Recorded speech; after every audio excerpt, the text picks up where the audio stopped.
Hello, and welcome to our Update 36 Duel for the Underdark livestream preview on twitch.tv/DDOstream, youtube.com/DungeonsandDragons/live, and facebook.com/DDOUnlimited. Give us a like, give us a follow, subscribe to us on YouTube if you want to get these kind of preview videos in your YouTube video feed. Got a couple of devs with me here today, and we're going to be previewing Update 36 on an internal development server. We just recently had a preview on Lamani, and we're getting there, ready to release. We will have time for Q&A afterwards a bit here as well, but we're going to go on a spoiler-light policy. We know that a lot of you folks don't really want to see too much of this stuff before we go live, but you do want to see a little bit. So we're going to show kind of the first bits of the dungeon. We're not really going to show the end fight. We will talk a little bit about the lore, but we're not really going to give away the big mystery, of which there is one in this particular pack. But before I get to that, let me introduce the folks with me. Here is Steel Star. Say hello. Hey, everybody. Also with me is Torque. How you doing, Torque? Doing good. And then finally, executive producer Severlin. How you doing? What's up? How was July 4th? It was not bad. It was not bad. I got some sun, got a little bit of sunburn. Got to play in a kiddie pool. I hope everyone American and not had a good yesterday. Yeah, indeed, indeed. All right, so we're going to get right to this. This is a new adventure pack. It's got a bunch of new quests in it, and you will be able to access it from Evening Star. This guy right here, Armin Argentine. Let me call up the map just to let you know. Basically just west of sort of the kind of central hub in Evening Star there. All right, so I'm going to rely on you a little bit here, Torque, to do some of the storytelling. Knockback often does a lot of our kind of lore chat, but he's not available right now. So hopefully you can fill his shoes. Okay. All right. So Duel for the Underdark. We've said for a while, drow versus dwarves. What can you tell us a little bit about approaching the story here? What were we going for? Well, I mean, the story kind of has multiple layers, and we're probably only going to kind of go on the outer layer to start with, so you can kind of appreciate and find things as you go when you actually play the content. But at face value, you have a dwarf outpost. They're mining this new gemstone. They're very excited about it, and they've come into conflict with the drow. So they're basically hiring adventurers to help them out. Cool. And this is really our first time back in the Underdark since Menace of the Underdark here in 2012. So it's kind of nice there. We do have a new public area as well, where you'll see the questing hub here. How do we pronounce this? Tethymar? Yes. All right. That's the official Dungeon Master ruling that we just made up on the spot here. Yep. The person you're going to want to speak to is Asta the Deep-Minded. Basically, you can get the quest arc here. They're looking for the Jewels of Ardor, the dwarves. And so, in case you haven't seen here on the text, yes, I did run this already. Yep. So, the level of these quests are 15. 15 right? for heroic, and they're 31 for epic. All right. Yeah. So legendary, actually. Legendary. Yeah, yes. yeah. Legendary. Yep. So, Sev, this is really our pack prior to Ravenloft. And so we spend a lot of time working on this and also working on Ravenloft here. And I'm sure that we're going to be getting a lot of questions in chat a little bit later on. So I guess what can you say about, let's just get that out of the way as we get started here. When are we going to have more info on Ravenloft? Soon. Soon? Okay, there you go. There's After the official this, we answer. can contrate more on it. Yeah. Right now, the team is split. There's a lot of people already working on Ravenloft, but we'll talk about some Ravenloft goodies going forward. If you want to talk about some stuff today, I can. It's just that, as always on a live stream, if I release information early, such as my want, then I reserve the right to change things. Yeah, and the reason I bring that up is I'm already seeing some stuff in chat about it. But I will say that, the team has been doing, while they're working on this, a couple of folks have already actually started shifting over to Ravenloft. So, but folks like Torque and who else was involved? I know Kintani, right? And Knockback? did some of the quest work Yeah, here? I'm doing the mental mapping of what's everyone's aliases. No Bob as well. Yeah. Oh, no Bob too. Okay. Yeah. All right. So, what can you tell me about Third Time's a Charm? We're basically trying to free some trapped dwarves, and the dwarves are blaming the drow. Yep. Do they often have conflict in the Underdark? Yeah. I mean, dwarves, they dig down and they sometimes break to the Underdark, and the drow are there, and they compete over resources, and the drow are always looking to take slaves. So the shoe fits. Indeed. Basically, at face value at the start of this pack, it's really dwarves versus drow. Things get more interesting as we go on, which we'll see. The drow are just misunderstood. Yeah. I'd like to say that. Right. For any of drow lovers. Yeah.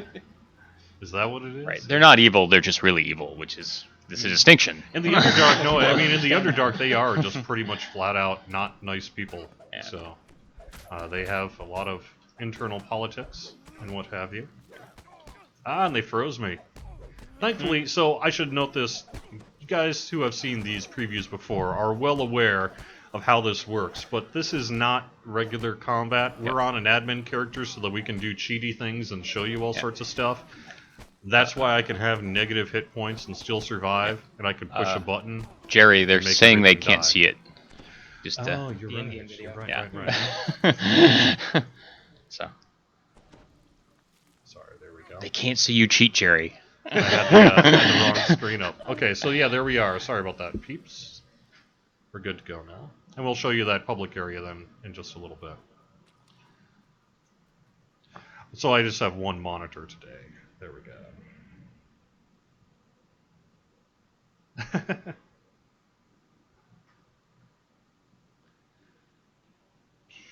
Alright, I'm just checking our Twitch chat. Alright, so we are back in the Underdark here, fighting off waves of drow who have taken dwarves hostage. We were talking a little bit about how they are no strangers to this sort of thing happening. That will come into play later.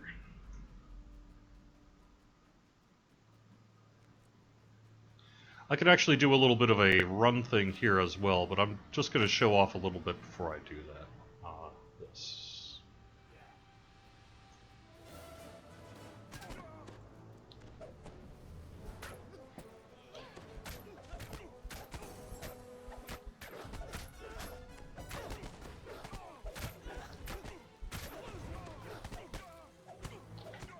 Like I say, I'm just kind of insta-killing these guys here. Hey, I got a soul gem. I must have a trap the soul item on. Not bad. Drow War Priestess. I like how you hide your vitals behind the logo so that Yep. people can't see your cheat. Yeah. Well, I learned that the hard way because people were like, "Why are you at like negative 30,000 hit points?" It's like because I was just standing there taking hits and I can't die, right? So that's just sort of the way it goes. You just need to figure out something for that drow poison, so you can, Yeah, well, I'm just cut sort of back. being poisoned. That's all there is to it. cut back on your statue routine. Right. Like I said, I can insta-kill them, so there we go. All right, so tell me a little bit more about making the pack here. What specifically did you get to work on there, Torque? I worked on Strike Back and Desire in the Dark, which is the end of the storyline, the capstone, as we like to call them. Are we eventually going to go into that content, or are we just going to kind of play this dungeon? Yeah, I do think we will show the very start of the capstone. Okay.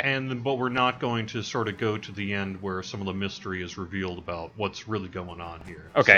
So we'll save that for when we go live. All right. I mean, I guess I'm wondering, should I dive into Straight Back, or do you want to wait till we actually get there, I guess? Yeah, why don't we just wait till we get there a little bit. So can you tell me a little bit more about the story here? Sort of what was our motivation to sort of return to the Underdark and focus on this fight between the dwarves and the drow? Well, I mean, mostly we actually were starting with kind of what we had that had not been used in a while, or what our assets we could start with. I mean, what would be kind of fresh or something we could return to that people hadn't seen in a while. And with Mode 2, we had a lot of drow assets made that we felt we hadn't really utilized fully.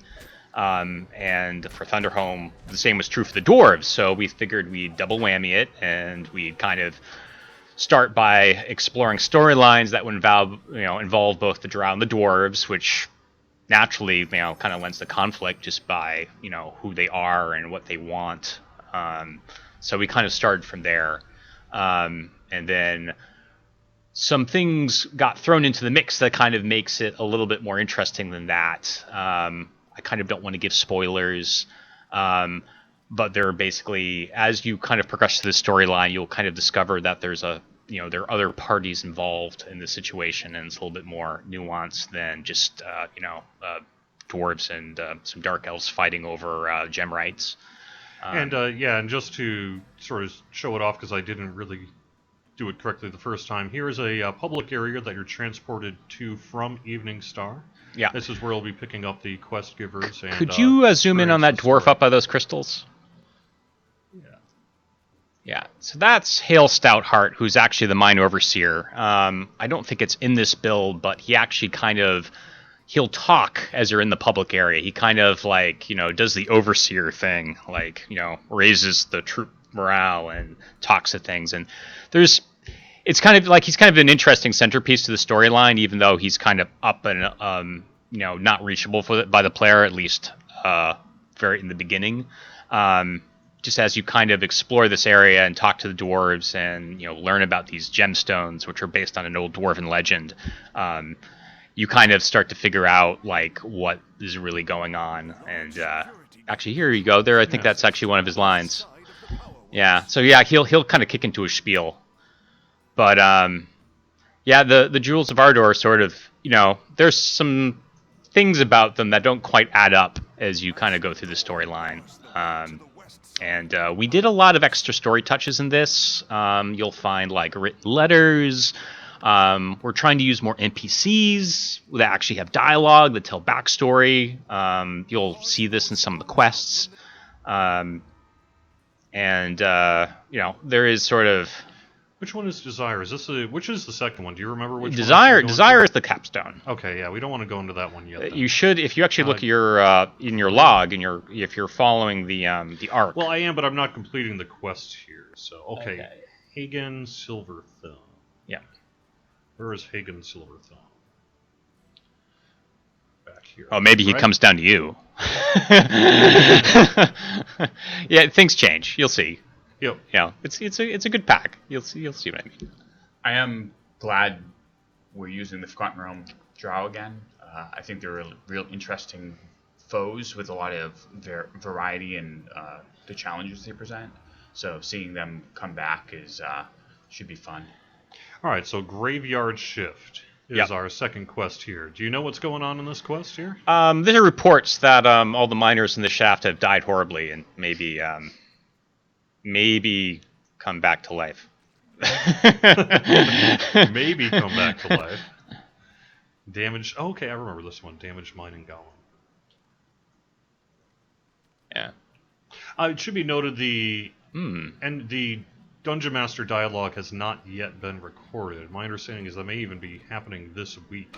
I think it's happening as we speak. Oh yeah, you're right. That's why Knockback isn't here. I forgot. Yeah, I might be Knockback. I might be double booked. Yeah, there we go. There's a key. Yeah, this is an example of Bryn Cold. Is it Coldstone? Yeah, Coldstone.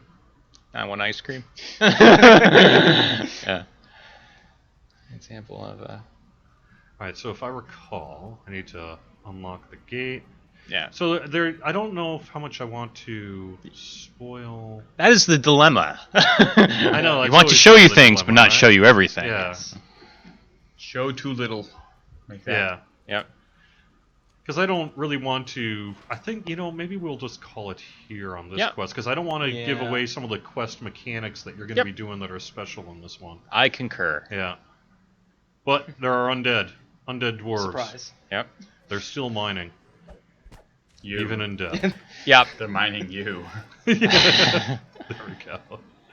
All right, so sorry, that's a real short preview of this one, but there's some interesting mechanics that I just don't want to give away here. So. All right. Yeah. Just kind of quickly So we'll touch on speak things. to Fragar Plumlin. Re-enter Ironvale Keep.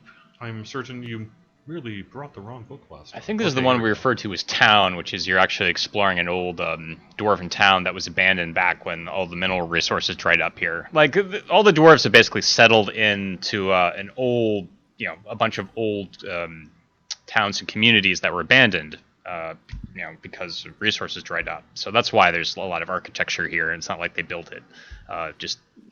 They're kind of moving back into old territory. It's a good question. SPC Dragon, the Underdark goggles don't really have an effect in here, right? I don't. That don't think they mechanic really was need to. configured. Yeah, so Underdark was.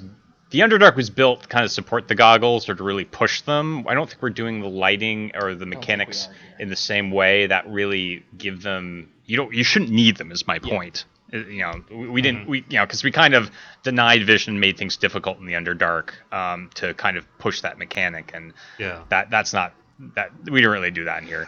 Frankly, there's also another reason, which is you don't need Menace of the Underdark in order to be able to access these quests. You won't necessarily have that pack to play this one, so.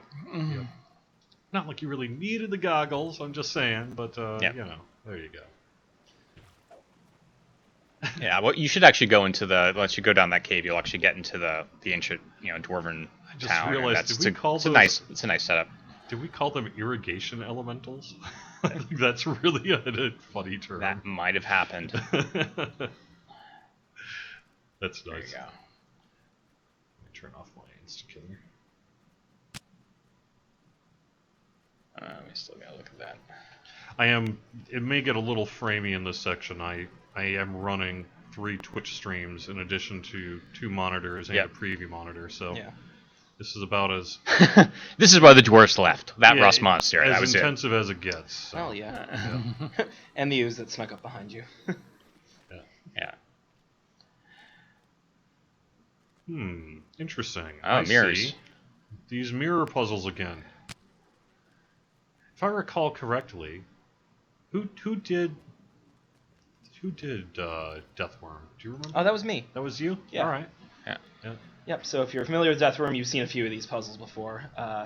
Hopefully a little bit different in here, and been a little time since they were kind of in vogue. So. Oh, I need to find a thing to unlock. Oh, okay. I know what I need to do. I must actually do these things.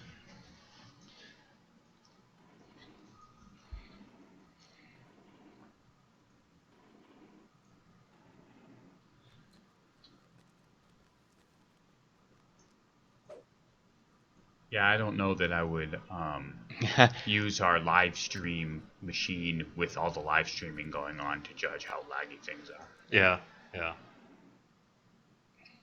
This section in particular, like I say, this will put you to the test. So maybe I'll just call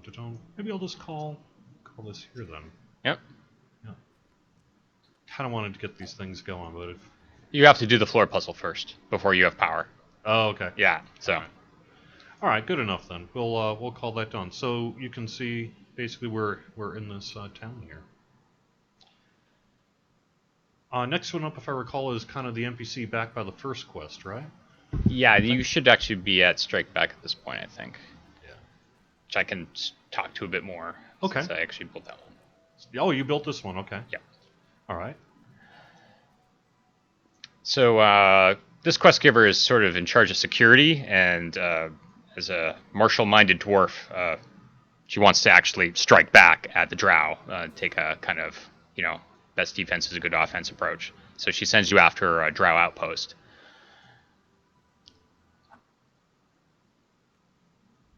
All right, so we are going straight after the drow here in this quest. Yeah, you can hang a left if you want to stay on critical path. Yeah, okay. It's a little deep down there. I noticed this earlier. I really like the this kind of shiny sort of rock stuff that you've got going on. I'm not sure that I've seen that used. It was used in the Underdark. Was it? It's lichen. Yeah. Hey, or lichen. Okay, you hold on. Back up. So reading the DM text.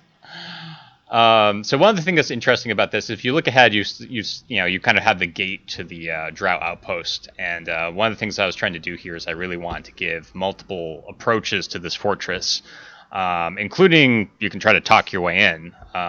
If you actually go a little bit to the right, Okay. you can see, hey, maybe down, you see like an entrance to a cave. So there's another. Maybe you can try to sneak, your way to the back. But as the DM text indicated, if you turn around, there's a bell near the bridge. Whoop.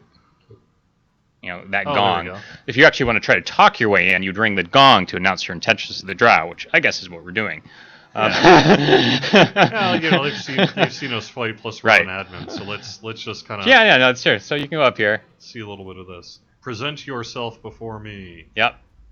So you can try to talk your way in. Any sudden movements or Yeah. skulking will They're result pretty in hair death. triggered. I'll let you know that in advance. You mess around. No skull. Yeah, the whole diplomacy thing will fall down. You topple your fortress gear to surrender. Yeah. Okay. So Oh. we've opted I for don't the. have bluff or diplomacy, that's it, Right. They did not run in fear, Jerry. What? They're not afraid of me. Yeah. They've seen too many of my live streams. Yeah. All right. Well. This is a drow fortress. It's gonna have a few tricks to throw at you as you try to fight your way in, but. Yep. The problem with doing content with a lot of bells and whistles is you don't want to go too far in any of them because you don't want to give stuff away. Yeah. Yeah, so I'm just kind of taking the brute force method. Well, when you can smite all, the brute force method works very well. Yeah. Well, there are two more things we could probably look at here before we go into before Sure. we move on to the capstone. Let's go up here and smite these these guards that'll be guarding this in. Then they're kind of two things we could look at real quick, going to the right and the left. Okay. So just smite these guys and pick that door. Oh, okay. Yeah. So this is a slave NPC named Sarah, and we were trying to Heroes trying to basically figure out the line between a dialogue NPC who would have some information or some mechanics to her, but wasn't too intense because we're still trying to one of the things I was trying to figure out this update is sort of like how much are folks really up for reading or dealing with like deep dialogue trees, and how much work it is to make deeper dialogue trees, and we kind of played around with this. So she has a few mechanics that you can explore. We won't go into too much detail, but she actually she actually has a basic system for paying attention to how you talk with her and what choices you pick. So it'll be something you could look into when you play the content pack. Yeah. Over in the other room, if you had actually talked your way past the guards, by the way, these would sort of be like the guest areas that would that you would have access to. So like there's some things going on in this quest that are past the normal like hit face scenarios. So this is a mysterious, as said, like the title says it all. It's a mysterious drow noble. And you can talk to her, and she'll basically, she'll kind of, speak in riddles and things, but what's interesting is she actually tries to get you to look into the mirror. Why don't you do the whole look in the mirror thing, Jerry? All right. She's all like, hey, look in the mirror. So this is kind of like a little drama of like, that happens as you look into the reflection. And it kind of just Don't kind of... show it. What? No? Well, there's some interesting things that can possibly happen. There are a few things here that branch, which, as I say, you won't necessarily see everything in one playthrough. That's one of the things that happens in some, in this All right. quest Well, in let's particular. Turn away. Yeah, Turn let's, away. Oh, wait. We do that then. Yeah. All right. Yeah. Look, there's a tease there for you. And like I said, Right. there is actually a lot more, obviously, in these quests that we're not showing you. But that's because we want to keep it spoiler light. Quick questions before we get to the capstone. What is the heroic level? That is 15. Mm-hmm. How much will the new pack cost? We aren't yet ready to say, but it's within the range of basically all the other adventure packs that we sell. So there should be no real surprise there. And then finally, we're going to get to the capstone, which you just unlock once by running all the quests. Yep. And then you can repeat it like like we were just able to hear once you run it. If there's one thing that D&D has taught me is that nothing bad ever happens when you look into a mirror. Yeah, no. And it's never. Totally normal. Totally normal. Yep. Mirrors. Yeah, well, mirrors are expensive. How do you brush your in teeth? D&D. I mean, right? Okay, so I probably should give a little bit of context. At some point during the storyline, the Mind Overseer, who I kind of called out on that platform, disappears, and naturally people worry about him. They send you after him. And you kind of end up walking into a section of the Underdark where the dwarves and the drow, everyone's kind of going crazy over these gemstones. These red gemstones are pretty much the jewels that everyone's talking about. And they are in full-on conflict here. They're fighting us, but they're fighting themselves first and foremost. Yep. The Driders are good. Yep. Which is why I like them. turned off Smite here so that you could see some of the combat. Nope. Don't fall. There we go. I have fallen through that every time I have played. Yeah. Yeah. By design. There's nothing like semi-dark spaces and sudden openings that. So I'm not sure how much we want to kind of spoil the end here, but Not much. When does the sort of mystery get solved? Is that coming up here real soon? I wouldn't go too much further. I won't go too much further. Basically, Yeah. we'll end that like something's going on with the Mind Overseer, and well, And you can see basically the throughout this cavern the drow and the dwarves fighting. They will kill each other one way or the other, and then if there's no one left to attack, yep. they don't like you either. So.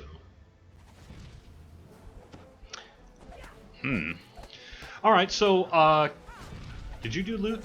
Yes. So tell us about loot. All right. The loot for this pack, there are a few new weapons kind of themed around dwarves and drow, respectively.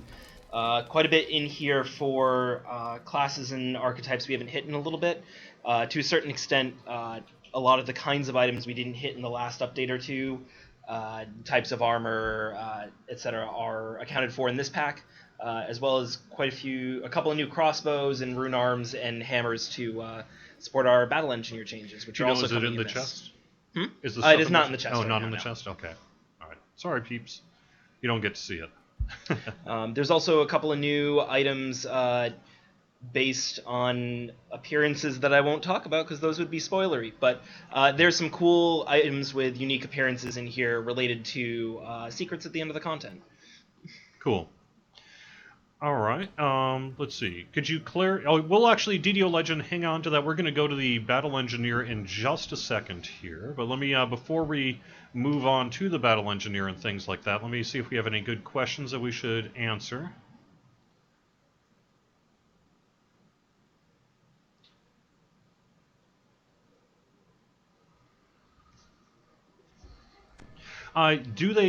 Are there basically different content changes based on that dialogue? My understanding is, yeah, I mean, that's what we're talking about here. Yeah, right? there are. I mean, we're not doing a lot of branching, but we're kind of like looking into trying to get a little bit in. So yeah, they're mostly contained. The changes will be mostly contained inside the quest themselves, but you have a few options. What are we all changing on the Warlock? We can get to that in just a little bit. I guess we're doing our recording session for the new Dungeon Master now, so I probably shouldn't disclose who that is, just in case. But it should be all good to go. It will be recorded today, and it's someone you're familiar with. I think, right? I'm pretty sure we've used this person before. Oh yeah, Yeah. That much I can verify. All right. So let me log out real quick, and we will log into a battle engineer that I took a look at, so we can see that.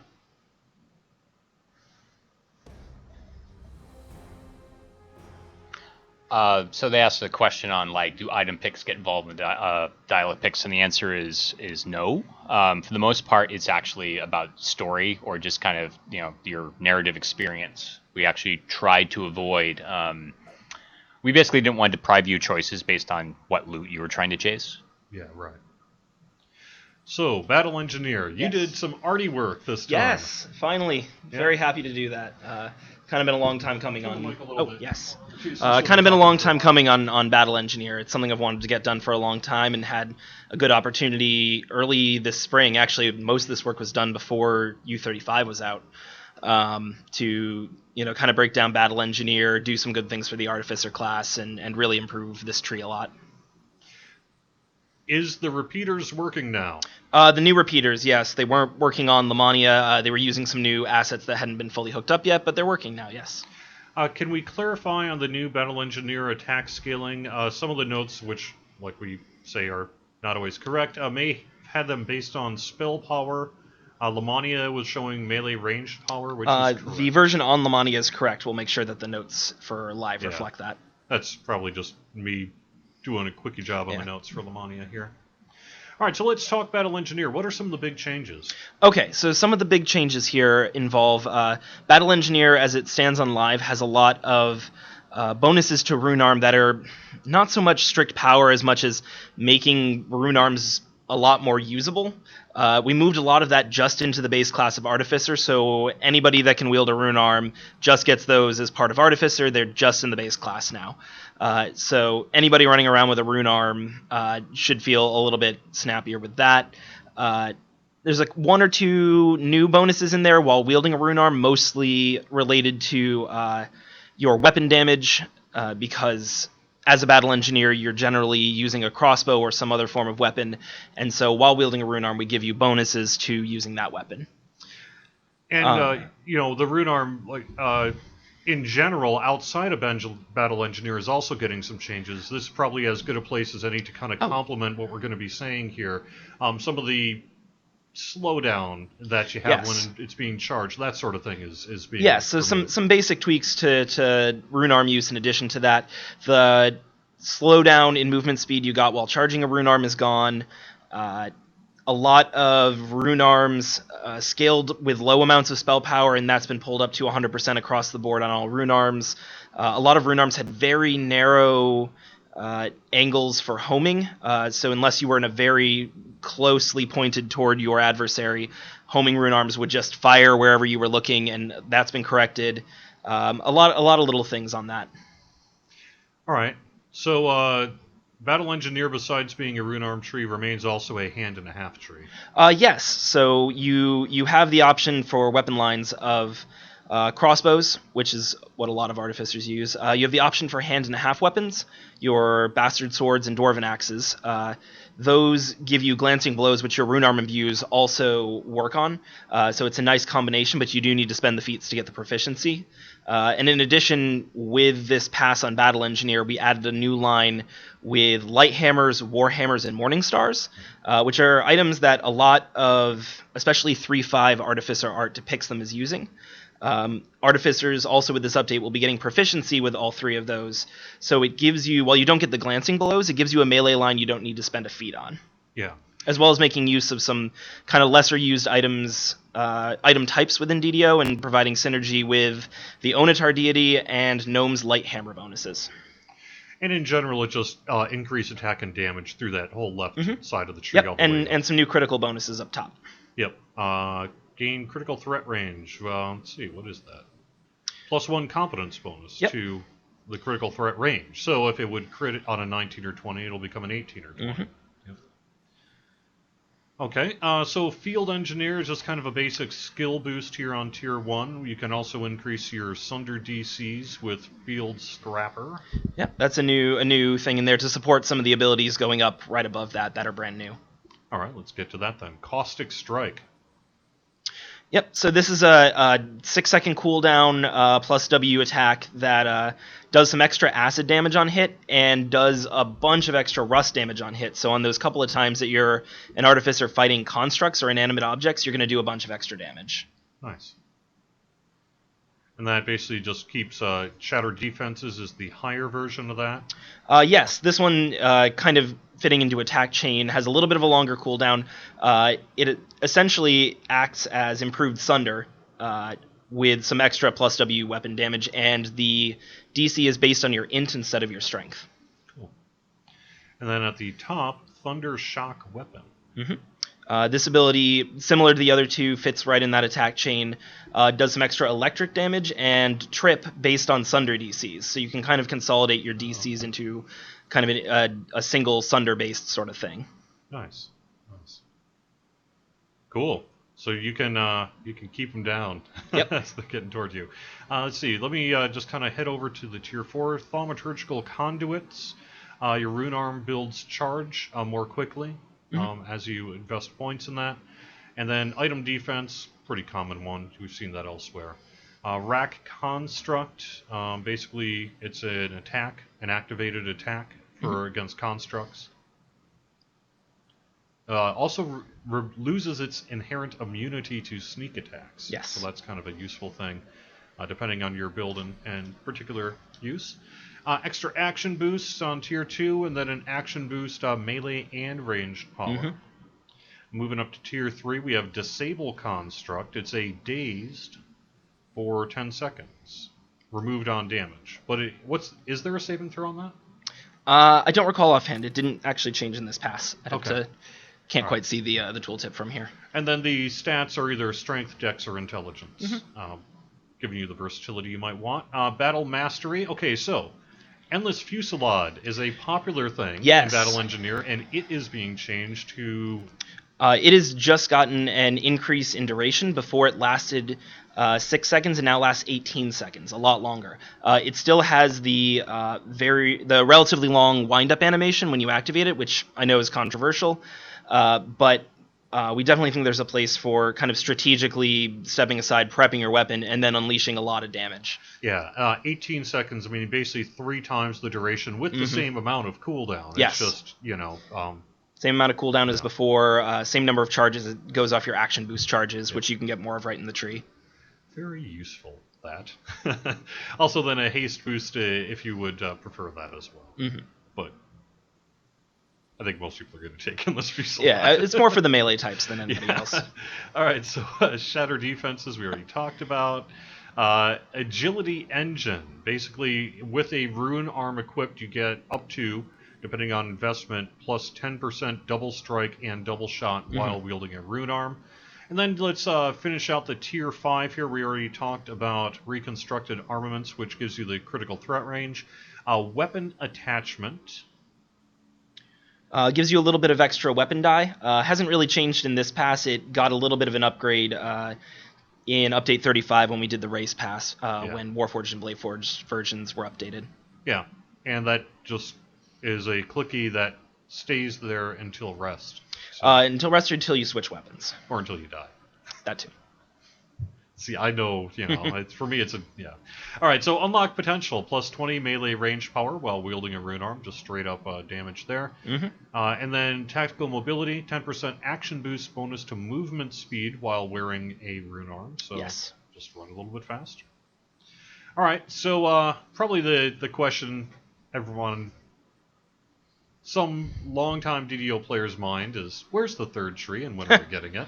Oh, goodness. I would love to have done the third tree in this pass, but a little bit of a longer thing. I've got a couple of things in mind for it. Would love to get to it, but at this point it's after Ravenloft at the earliest. All right, do you want to drop a hint or anything about what you've got in mind? Oh, I've had many different thoughts on what to do with it. The very likely thing is... Don't drop a hint. I've already dropped this hint before, so some defensive bonuses. Artificers, especially battle engineers, have fairly weak defenses compared to most other weapon users, and so it would likely involve at least some baseline defensive abilities. Can't really say more than that yet. Would need a solid design first, but Sure. Probably as well as some cool kind of utility spells. So a few things a little out of the box that would fit right in with Artificer. This is a question that comes up periodically. It's not really directly related to Update 36, but seems apropos here. There's some folks who would like to see the rune arm charging sound back. Have we done any work on that? We have not dug quite into it yet. It's still on the to-do list. Been for a little while kind of in the midst of Ravenloft. So It's one of those things there, as many people want it back, some would kind of like it to stay gone. So I think the final implementation may have to be some kind of slider toggle, whatever we can Maybe. do there, if we can. So, okay. Dwarf items in Update 36? If I'm a dwarf, am I going to be happy with the item list? I think so. Yeah. I believe there's... You should be, yes. All right. So let me just start. While we're taking questions here from the chat room to wrap things up, we've got about 10-15 minutes, so why don't we just sort of do a quick Q&A. Let me just again show you where the NPC for this will be. When you get to Evening Star, depending on how you get here, like if the key or whatever, you'll kind of end up in this center area, and the NPC is just off to the west. And you'll see one of those crystals there. And here we go. It's Armand Argentine to get you into the Tethiamar mining outpost. Alright, so we do, like I say, we do have about 10-15 minutes left. Let's just kind of open it up to the chat room, kind of see what people want to ask us. Hit us with questions. If we can do it, we will. Can artificers get a shield spell as an SLA? I've heard this from a couple of people. It's a possibility. Yep. When does this go live? We're not quite ready to announce when it goes live. We are still working on it here, but it's coming pretty soon. Pretty soon. Did we want to talk about any of the quality of life changes? Yeah, that sounds good. Oh, sure. Oh, yeah. Yeah, well, we're giving people a chance to bring up your questions. Let me do that. I'm just going through some of the release notes that are already on the money, and as you guys have said, there are a few things that are a little different there. Oh, so we do have a change in combat. You did that, right? With the combat persistent spells? Yes. Like Ice Storm, you have Acid it. Fall? You need to find a monster who cast at you. Turn the mic on. Yeah. Okay. Hello, can you hear me? Yeah. Okay. So, I mean, one of the changes is one of the complaints we got over the years is that when you're fighting enemy spellcasters and they're casting Ice Storm and you're casting Ice Storm, you can't tell whose Ice Storm is whose, and you take damage that you could otherwise avoided. So we added a pretty simple red circle feedback to indicate any kind of hostile basic spell being cast by our monsters. So it should be very clear to tell. You know, we've done this in the past with like color tinting, wall of fire, and blade barrier, but we hadn't done it with like any of the cloud spells yet. So we did a pass to do a consistent feedback system to help you differentiate hostile spells from friendly spells for things like acid rain, ice storm, etc.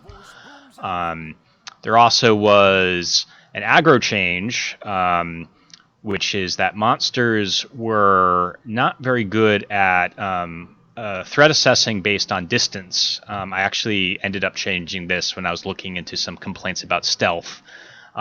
Monsters should now be much more inclined to attack targets who are closer, which is a much more it's a much more logical relationship.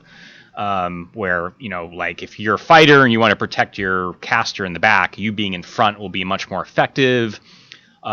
Rogues who are scouting, and they scout ahead and they spot a Reaper and the Reaper sees them. If they move back to the party, originally the Reaper would ignore the party unless it was actually damaged by the party and go for the Rogue. Now the Reaper will reevaluate, and if once the Rogue gets past his party, the party will actually take the aggro from the Rogue, assuming the Rogue hasn't hit the Reaper.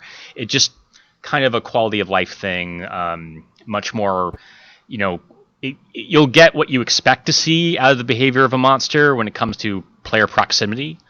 Yeah, I think that was about it. There were a few other things. I'm trying to remember. I fixed something just recently. Cool. Was... Yeah, I mean, actually quite a bit in the notes here, too, that we can talk a little bit about. But, yeah, that's some good stuff there. We do have, let's see... I'm forgetting. What is it? It was like one of those... pressure plates? Is that the one? Okay. Yeah. Pressure plate traps were double firing when you stepped on them. They were only hitting the person who stepped on them twice, but they were hitting twice. So I fixed that. Happened to me. Yeah, I was, you know, we all run through slavers far too many times. Were you going to talk about, or was that you, Steel Star, on the monk hand wrap fix? That was actually Torque. Okay. Was that the one you were talking about, the monk hand wrap? Yeah. Yep. Sorry, it's all a blur. I totally fixed something about monk hand wraps. That was Distance. Yeah, hit yeah. distance. Yeah, Yeah. monk hit distance was all borked. I am. Yeah, they were. Anyway, I fixed it. You should be able to move around and hit guys as a punching with a monk far more effectively. Yeah. Yeah. We speaking of quality of life changes as well, and I don't know if this is actually. Am I on an artificer? Can I see it? Yeah, here we Yeah. go. Like, so if you look at the character Oh, sheet yeah. now, we have consolidated class-specific feats that you get while leveling up here. For this example here, you can see artificer feats, and you can expand that. So rather than kind of filling up your feat slot and perhaps making it a little more confusing to find various feats in that, it's all under one thing. So you need to find your class feats for an artificer here. You can do it. And we did a couple other classes too. Yeah, with a few that, other classes so. got that treatment as well. Not all of them, but many just of the them. ones that had a lot of feats that Yeah. were granted on level up. They weren't things that you chose; they were just things you were granted. Yeah. Warlock was already doing this, and so it was just extended out to some other classes. Oh, there we go. Okay. We also have a change with the guild airship UI. You can consolidate that. Now, I don't actually have an airship on this character because I just kind of created him right before the live stream, but normally you would have on the top of your screen potentially a fairly large amount of buffs, and you can now consolidate that to really a single icon, right? Well, you hide them. So essentially what happens is you go into UI, you click hide guild buffs, and all those hide, and the only remaining one is a timer, which I don't think is in yet, that will basically tell you your guild buffs. But even then, you can just examine yourself and look at how much time you have left. But I believe the effect has been made, but it hasn't been hooked up because it needs code support, so we'll try to get to that before we go out. Yep. Yeah. We did get a chance to look at a little bit of low-end loot in the Sharn Syndicate. I don't know who did that. Was that? That was actually Nobob and Linabel. Okay, Linabel. Yeah, we should actually give a quick shout out to Linabel here too. She's interning with us over the summer and is a longtime DDO player, and was able to spend several weeks here doing some just kind of quality of life polish, a lot of text fixes, kind of just general bug fixes. So a lot of the stuff that you'll see in the notes that seems like small but significant fixes, a lot of that she was able to fit in for the last couple of weeks here, and it's really nice to give her a shout out for that because, like I say, a lot of kind of long-standing, low-hanging fruit, and then some that's not quite so low-hanging as well, got done here this past, at least in part thanks to her. So, so some good stuff there. Got through a lot of the string stuff. Yeah. The other thing you may want to look at is skills. So skills sort, so that the skills you put ranks in sort to the top. So if you're doing a TR or something, basically anything that you put ranks in will sort to the top of the list instead of the bottom, so that when you're leveling, you should be able to just click down the top skills rather than going through them all. Okay. I don't see it actually on this character. It's more when you're training. Yeah, when you're leveling up. When you're leveling up is when you really appreciate it, because Yeah. then the stuff you're interested in bubbles to the top. Oh yeah, it's there because like disable and open lock are at the top and all that. Yes. Stuff. Yeah. So cool. And that just to make it, especially if you're leveling up multiple levels quickly or whatever, and just to let you don't have to scroll through every level range to figure out what skills you have. It doesn't prevent any changes to what kind of skills you might want. Let's see, a lot of typos fixed. Oh, Drow and Deep Gnome spell resistance. I want to talk a little bit about that. So one of the chief complaints we had gotten with Drow and Deep Gnome is that they get this racial spell resistance, but presently on live and stretching all the way back to in I believe when Drow were first introduced, their spell resistance doesn't stack. You have it, but if you have items that outdo that number, the items are just higher. And the spell resistance is really one of the defining features of these races, and so we really wanted to make it stack, and with U36 it will. Cool. All right, let me get to your questions. Okay.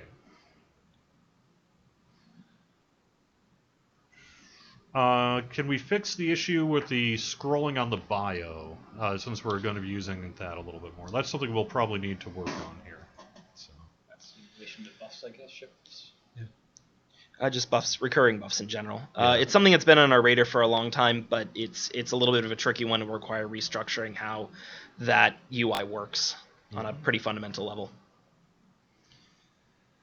Are the old type buffs ever going to upgrade to the last past death like the to last past death like the new ones? Talking about the old style airship buffs that at one point we were going to,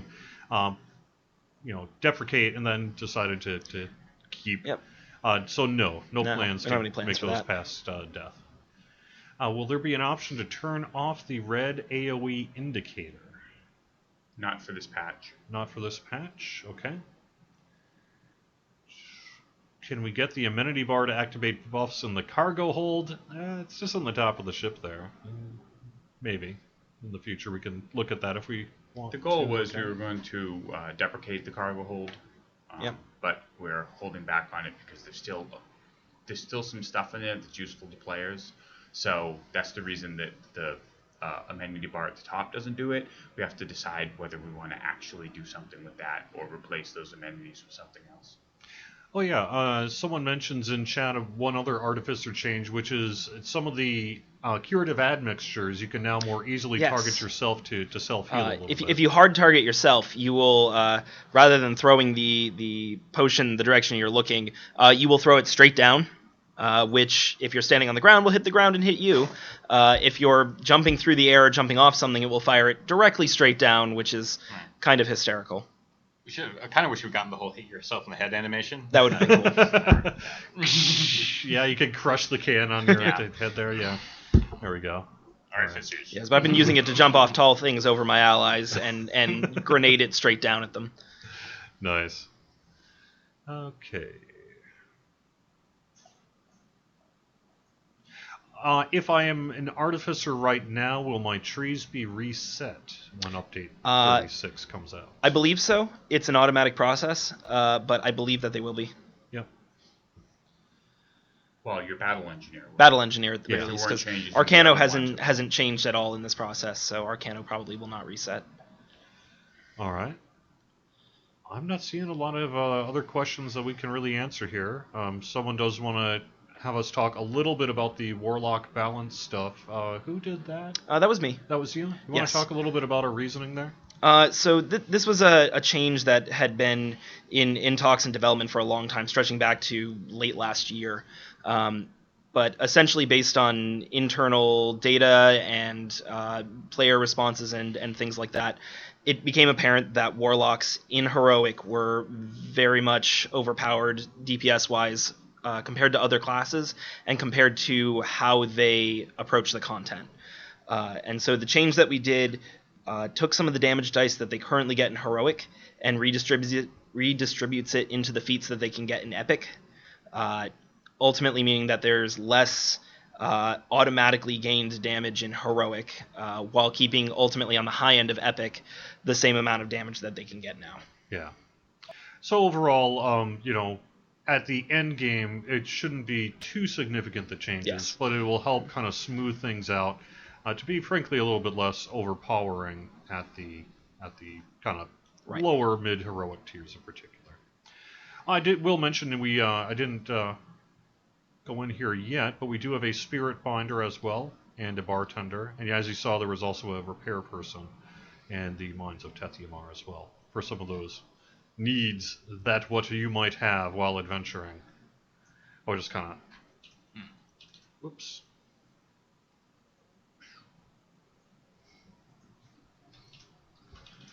All right, let me do one last pass on questions. We have just about 2 minutes left.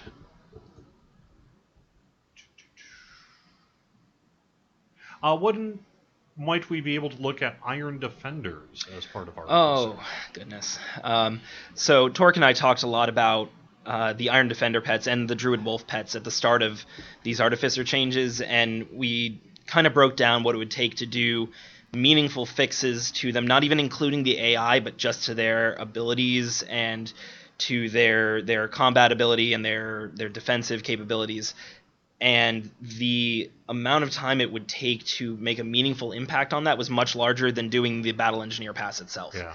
So it's still something we'd like to do someday. We know that they're not in great shape, but it's something we got to find the right time and place for. And we do also have Druid work incoming with Wolves, so there may be some synergy there that we could help take advantage of, perhaps. Yep, Divine will have some Favored Soul changes, Cleric changes, and which essentially will be domains for Yep. clerics. And that's coming then, after update 36 here. Yeah, and then at some point, and then after that will be druid, and then artificer for their third trait is the Yep. plan. We also want to put some quality of life changes in some of the arcanes before we do a full pass on them. Muller Brockman asking when Crystal Cove will be back. I need to actually check our quarterly calendar on that. I can't remember when we have Crystal Cove Soon. pending. My guess is usually September. Yeah, but it's do we have- usually. I don't know at if we've least- got coming earlier. It's at than least that. talk like a pirate Yeah. day, but we usually have it fairly soon in the I thought summer it was in the too. summer. Yeah. Yeah, Okay. It might be creeping up in the summer at some point. yeah, should be real soon. Finally, Snow White Fox says we want ASMR. Yes. Yeah. We all want ASMR. Yes. Yep. We'll get there. We are in process of working on that. That's All right. part of the Ravenloft stuff. Yep, indeed. So, all right. Thank you very much for joining us here. We are going to have more information about sort of the when on update 36 coming soon, very soon here. We'll let you know as we get a little bit closer to the release date for it. And then, as we mentioned, we do have a patch update between that and update 36 and Ravenloft, where we're hoping to get some of the divine stuff in there as well. And then after update 36, later this year, will be Ravenloft, and we'll have a whole lot more information as we get closer to that, but it's still pretty early. Thank you very much for watching. Please give us a follow on Twitch, subscribe to our videos on YouTube, give us a like on Facebook if you would. To get these videos and such in your subscription feed, we do have this archived on YouTube and Twitch after the fact, so if you were at work today and couldn't watch it, thanks for watching it now. Thank you very much for being a part of our Dungeons & Dragons online community, and we'll talk to you again soon. Say bye, everyone. Bye. See ya. Thanks for playing.